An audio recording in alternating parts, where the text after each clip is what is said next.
So where should your hands be while throwing a side kick? We might need the practical demo on this one, Richie. Yeah, we are making the assumption here, Adrian, that it's more of a sparring style. But like kind of what we just covered earlier, for me personally, what I like to do, I'll go at a bit of an angle so people can see better. I like to have my front hand anywhere between my elbow and my shoulder, and that's what I generally say to my students. Why? Because it's engaged then once you get past the initial contact of kicking range. So when you make a side kick, naturally, as you come forward, there's going to be a close of contact. If your hand is here, then you have a big opening here, and you may be like a half a second behind. And people take that for granted a lot. They say, oh, it's easy, I just lift my hand. But it's the half a second makes a massive, massive difference. So I think by having your hand here, not only does it set you up for attacking, but it also is a great position for defense, because whatever comes your way, you have an extra line of defense just here with you as well. So that can be a good one. Then on the backhand, I like to just basically have that anywhere around the solar plexus area. And it's just to have it engaged. It's not to kind of protect or block anything per se, but it's just that if I get past that kicking range, that my hands are in play now. And I can adjust my foot to go from that side facing to more full facing to engage the hands much better.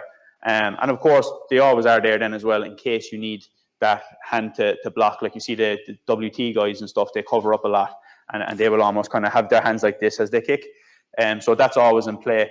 Besides that, it's also just in terms of your center of gravity as well. Is if your hands are all over the place, it just kind of slows you down a little bit. It's better to have everything nice and controlled in the center, and then everything is in the center. So you see, it's fine to extend if you're going for like a big shot and you're on the range of a shot.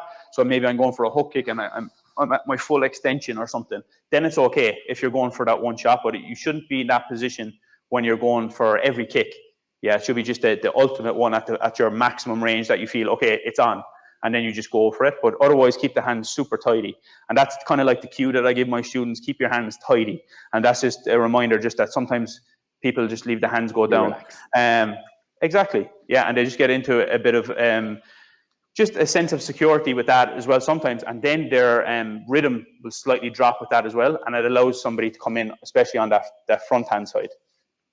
Yeah, I think it's one of those things as well where people do forget that, we say that front hand is a ranging hand as well, that, you know, from your position there, your partner visually judges whatever's closest in their peripheral vision. So as they're watching you, if your hand is held back here close to your body or down by your waist, they've got a very good read of where the front of your target area is, you know, so that like, in terms of them putting a kick out onto you, they've got a very good read of where you are. Whereas when the hand's floating a little bit and you have that ability to float the hand around here, or pull it back, so you know the forward back with the hands kind of thing, it makes it much more difficult to actually judge where your opponent is at. So that you have it out here and playing in this kind of range does just visually, it interrupts that visual field, makes it a little more difficult for your opponent to judge the shot. And it also kind of stops, we'll say, the person from seeing as clearly what's happening with your back foot. So you can use that the hands. And even like you will see people sometimes with both hands working, and it's just creating busyness, I suppose, and that does help.